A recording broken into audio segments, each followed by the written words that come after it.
Bonjour à tous, c'est Pierre, je suis très content de vous retrouver dans cette nouvelle vidéo. Alors aujourd'hui, je vous parle à nouveau du livre d'Alan Carr et je vous parle du chapitre numéro 12 et du chapitre numéro 13. Je vous fais les deux dans cette vidéo.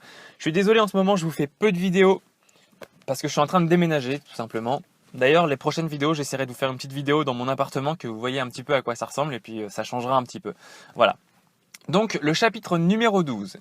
Il s'appelle l'état de décontraction. Alan Carr nous explique dans ce chapitre en fait que la cigarette ne nous décontracte pas et pourtant la majorité des fumeurs, et j'en faisais partie, on est persuadé de ça, on a vraiment la sensation d'être décontracté par la cigarette qu'on fume. Je vais vous expliquer juste après pourquoi, mais c'est quelque chose qui est vraiment pour nous une vérité totale et en fait c'est tout bête. Il faut savoir que la cigarette, la nicotine, ne décontracte pas, c'est vrai, elle ne décontracte pas. Bien au contraire, c'est un excitant. C'est-à-dire que si on prend, par exemple, son rythme cardiaque, on prend le rythme cardiaque, voilà, on mesure ça. On mesure le rythme cardiaque d'un fumeur avant qu'il prenne sa cigarette et après, eh ben, on va constater une augmentation de ce rythme cardiaque. Tout simplement parce que la nicotine est un excitant. Tout simplement ça. Pourtant, comme je vous disais juste avant, on a vraiment cette sensation de décontraction. Et à quoi c'est dû? Eh ben, au bout de quelques minutes ou au bout d'une heure, quand on n'a pas fumé, ce qui va se passer, c'est qu'on va être en inconfort. En fait, comme on a vraiment ce manque, on va se sentir stressé, on va se sentir tendu un petit peu. Et le fait d'allumer la cigarette et de prendre cette taf, de fumer cette cigarette, ça va faire descendre, si vous voulez, notre niveau de stress à un niveau plus ou moins normal. On va être pratiquement normal, même si voilà, on est toujours un peu plus tendu que quand on n'est pas fumeur du tout, mais on va être beaucoup plus serein. Du coup, on va avoir l'impression que cette détente est due à la cigarette, mais en fait, on vient juste combler un manque qui est le manque de la nicotine et qui est créé simplement, ce stress, il est simplement créé par la cigarette elle-même. Donc c'est juste incroyable de voir que on associe en fait le fait que la cigarette nous décontracte alors que c'est elle qui nous tend en fait. C'est tous les jours, c'est elle qui nous stresse, qui fait augmenter de minute en minute. Après la dernière cigarette, de minute en minute, on a notre niveau de stress, d'inconfort qui augmente. Et au bout d'un moment, c'est assez insupportable. Donc hop, on a besoin de fumer pour redescendre à ce niveau-là. Et en fait, c'est ni plus ni moins que ça. On passe notre temps à réguler notre niveau de stress par cet apport en nicotine. Sachez juste une chose, c'est qu'un fumeur, lui, est toujours à un niveau de stress à peu près équivalent, sauf éléments extérieurs soumis à l'extérieur pour le travail, pour n'importe quoi. Mais un fumeur aussi aura cette augmentation de stress plus la cigarette à gérer. Donc, si vous enlevez la cigarette, vous êtes déjà débarrassé d'un gros stress au jour le jour, d'un stress quotidien.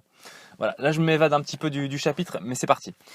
La nicotine. Alors, comme il nous dit, Alan Carr, c'est un excitant et il le démontre par le rythme cardiaque. Après, il nous dit que le gros souci, c'est que très souvent, on va associer la cigarette à un moment de décontraction, un moment de plaisir, comme par exemple le déjeuner. Quand on déjeune, si on est fumeur, on va manger, donc on est repu, on va boire, on n'a plus soif, on est bien, on est détendu, et à la fin du repas, on va prendre notre cigarette. Voilà, donc on va faire descendre notre niveau de stress qui était dû à la nicotine. Si on arrête de fumer, quand on arrête de fumer, qu'est-ce qui se passe? Pareil, on est content parce qu'on a fini de manger, on est content parce on a bu, voilà, on est repu, etc. On est en détente, et pourtant, on a un niveau de stress qui augmente parce que on n'a pas réussi parce qu'on ne peut pas, en fait, on s'interdit de le faire pendant quelques temps, évidemment, mais voilà, on s'interdit de fumer, donc qu'est-ce qui va se passer? Tout simplement, notre niveau de stress va monter et on va associer l'ensemble à ça. On va avoir l'impression que notre vie entière, elle n'a pas de sens sans la cigarette. En fait, il faut simplement savoir que déjà, la dépendance à la nicotine ne dure que 3 semaines à un mois, donc c'est juste une période de sevrage. Et après, il faut avoir le bon état d'esprit aussi pour pas que ça perdure. Et voilà, il y a plein de choses à faire là-dessus. C'est assez simple. Simplement, il faut juste pas associer ces choses-là. C'est pas parce que vous venez de manger, que vous venez de boire et que vous êtes en détente, mais par contre que vous ne fumez pas, que vous ne devez pas apprécier d'avoir mangé, d'avoir bu, etc. Et le souci avec la cigarette, c'est ça, c'est que ça nous donne l'impression que comme on est stressé par le manque de nicotine, tout le reste n'a plus aucun intérêt. Voilà, c'est complètement faux. Il faut bien dissocier toutes ces choses-là, c'est le piège à éviter. Du coup, on a vraiment cette sensation de faim qui n'est pas satisfaite. On a faim de nicotine et on ne peut pas satisfaire cette faim. Ça ne dure qu'un temps et voilà, c'est pas grave. Alan Carr nous dit ensuite que très souvent, il va remarquer en fait des choses assez incroyables. Par exemple, si on est dans un magasin et qu'on voit une maman qui crie sur ses enfants, etc. Alan Carr nous dit qu'il y a de grandes chances, si vous suivez cette maman et que vous la croisez à la sortie du magasin, pour que son premier réflexe soit d'allumer une cigarette. Et il dit que, en fait, la cigarette rend impatient, on a moins de patience avec ses enfants, on a moins de patience dans le monde du travail, etc. Et que quand on ne peut pas fumer pendant une longue période, eh ben, on devient complètement irritable. Et il nous dit une chose qui le concerne lui, il dit que il est très triste en fait qu'aujourd'hui, qu'il réussisse pas à convaincre ses enfants que c'était à cause de la cigarette s'il était si pénible quand ses enfants étaient plus jeunes. Et Alan Carr dit qu'il réussissait vraiment à maîtriser l'ensemble des aspects de sa vie et pourtant il était assez irritable avec sa famille, il était assez pénible, c'est ce qu'il dit en tout cas. Et son gros regret aujourd'hui, c'est que ses enfants, ils ont bien grandi et quand Alan Carr leur dit que c'est à cause de la cigarette, ben, ils ont du mal à le croire, tout simplement. Donc ça pour lui, c'est un regret, quoi. Il se le reproche. Voilà pour le chapitre numéro 12, c'est terminé, c'est un très court chapitre et le 13 est quasiment de la même taille. Alors pour le chapitre numéro 13, il s'intitule La cigarette multiple. Et Alan Carr commence son chapitre en nous disant « On ne peut fumer plusieurs cigarettes en même temps ». Je suis bien d'accord, on aurait bien l'air bête avec plusieurs cigarettes dans la bouche à fumer au même moment. Il dit, et pourtant, quand on est un fumeur qu'on dit à la chaîne, c'est-à-dire ces fumeurs, vous savez, qui fument vraiment cigarette sur cigarette, les gros fumeurs, il dit quand on arrive à ce stade, eh ben, on est en train de fumer une cigarette et pourtant, ça ne suffit même pas à combler le besoin en nicotine qui est lui devenu très grand. C'est-à-dire que ça doit être, je sais pas, j'ai jamais connu honnêtement cette sensation de frustration là, mais je me mets vraiment à la place de ce fumeur quand il a cette envie de nicotine alors qu'il est en train de fumer sa cigarette et que ça ne lui suffit même plus.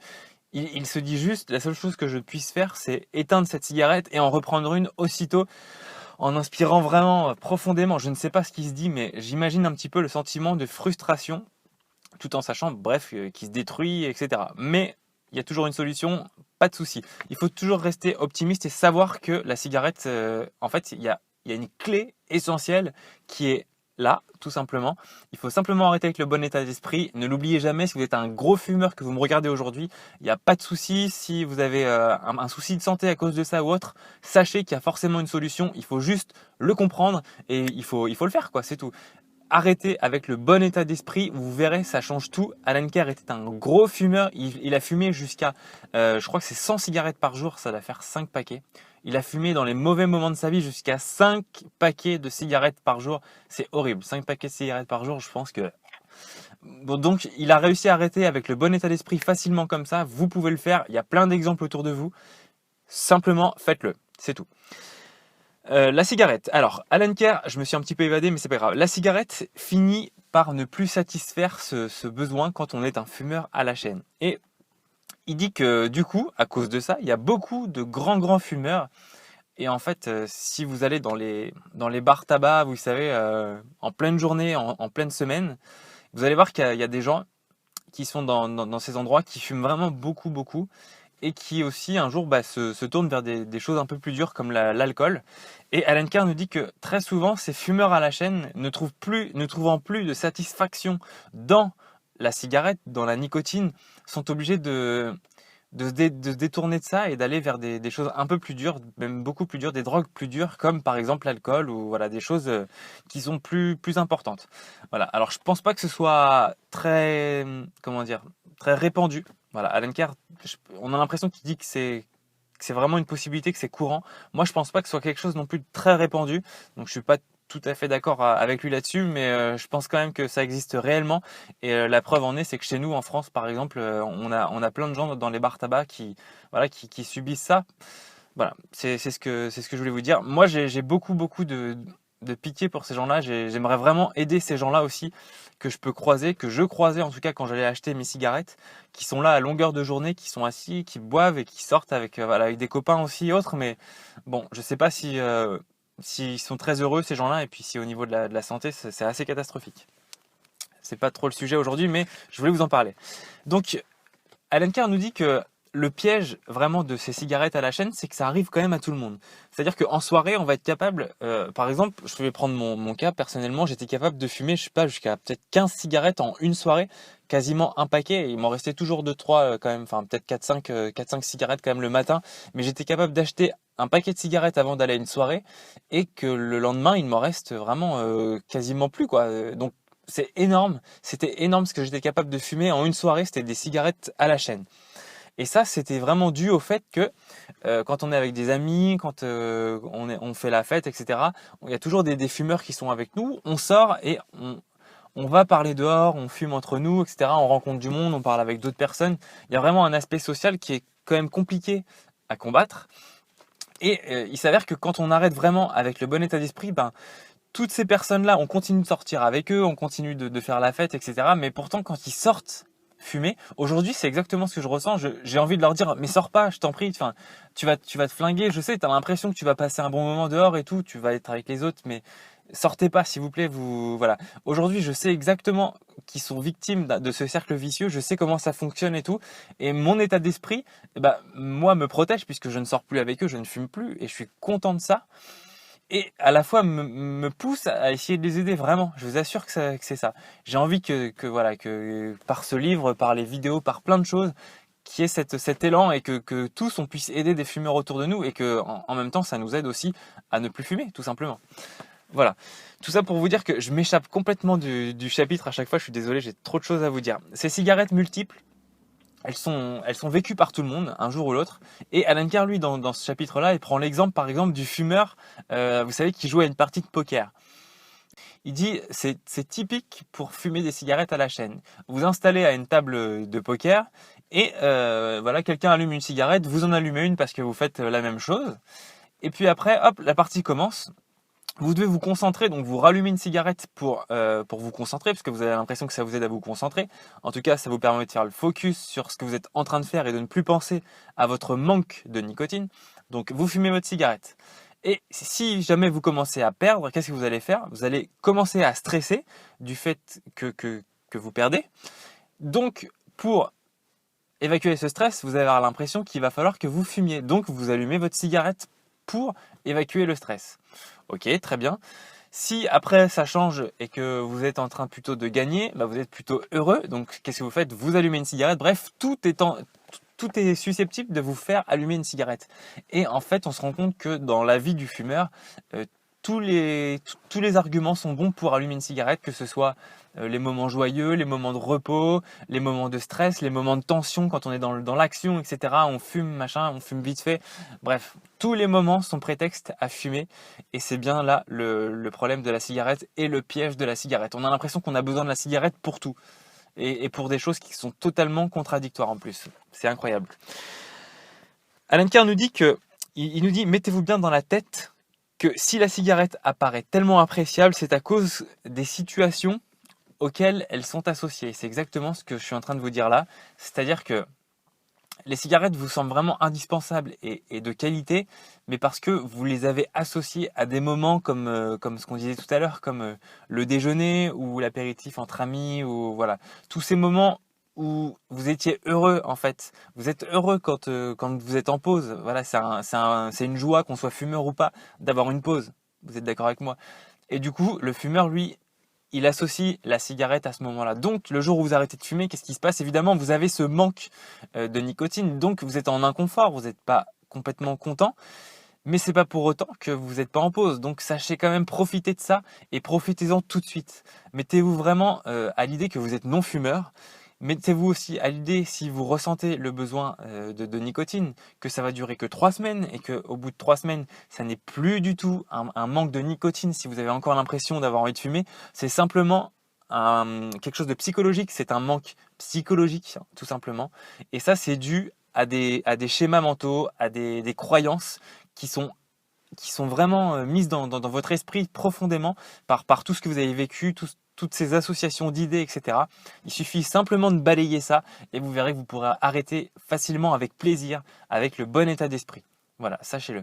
Voilà, les chapitres sont terminés, j'espère que ça vous a plu. Donc vous inquiétez pas, dans quelques temps, je reprendrai un nombre de vidéos, un nombre de publications plus sympa. Hein. Je ferai entre 2 et 3 vidéos par semaine. En ce moment, comme je vous dis, je suis en train de déménager, donc je suis plutôt en train de bouger des meubles et faire de la peinture le soir. J'ai pas beaucoup de temps pour vous les faire, je suis désolé. Voilà, n'hésitez pas à partager cette vidéo, plus les fumeurs la verront autour de vous, aidez les fumeurs, partagez ça, partagez un message ou partagez ce livre, je sais pas, mais faites quelque chose pour que tout le monde puisse avoir la chance d'arrêter de fumer et de vivre en totale liberté, ne plus être esclave de cette merde. Vraiment.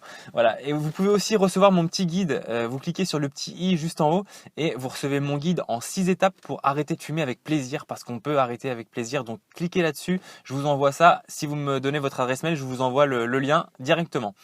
N'hésitez pas à partager, à commenter. Bref, mettez aussi un j'aime, abonnez-vous, etc. Bye bye, à bientôt. Ciao.